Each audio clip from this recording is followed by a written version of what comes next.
पौराणिक कथाओं के अनुसार एक बार देवर्षि नारद पर अपना प्रभाव डालने का प्रयत्न कामदेव ने किया था, किंतु देवर्षि नारद को कामदेव प्रभावित नहीं कर पाए और देवर्षि नारद के सामने स्वयं कामदेव नतमस्तक हो गए।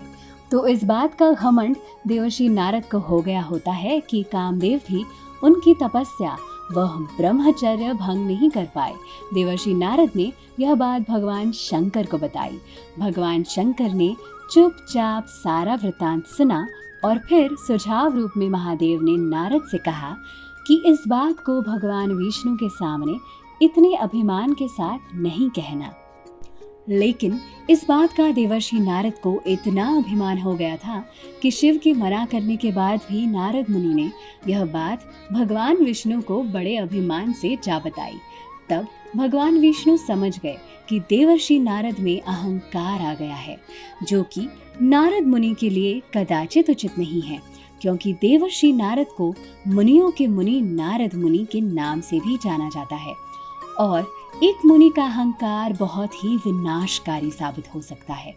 तब आत्म मंथन कर नारद मुनि में जागे अहंकार को खत्म करने के लिए भगवान विष्णु ने एक योजना बनाई।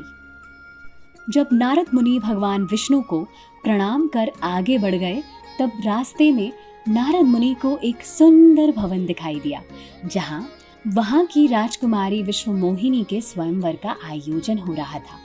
और देवर्षि नारद उस जगह पर पहुंच गए और वहां की राजकुमारी विश्वमोहिनी को देखकर मोहित हो गए।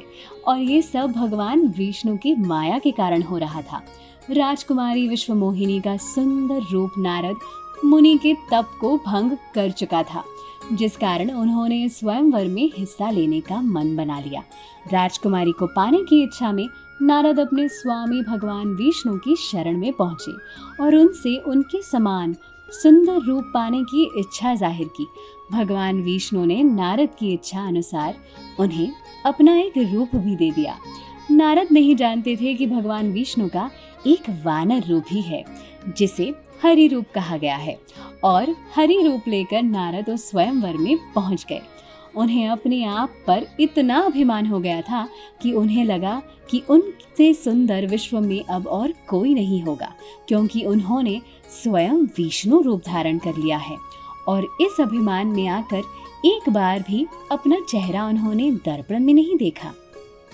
नारद को इस बात पर विश्वास हो गया था कि उन्हें देखकर राजकुमारी उन्हीं के गले में वरमाला पहनाएंगी, लेकिन ऐसा नहीं हुआ। राजकुमारी विश्वमोहिनी ने कुरूप नारद की तरफ देखा भी नहीं और राजा रूपी विष्णु के गले में वरमाला डाल दी। ये सब कुछ देखकर देवर्षि नारद बहुत आश्चर्यचकित हुए, क्योंकि उन्हें नहीं पता था कि स्वयं भगवान विष्णु भी उस स्वयंवर में एक राजा का रूप धारण कर आ गए होते हैं, क्योंकि वो राजकुमारी विश्वमोहिनी और कोई नहीं, स्वयं माता लक्ष्मी ही थी। लेकिन मोह के कारण नारद मुनि की बुद्धि नष्ट हो गई थी और राजकुमारी द्वारा अन्य राजा को वरमाला डालते देख वे परेशान हो उठे।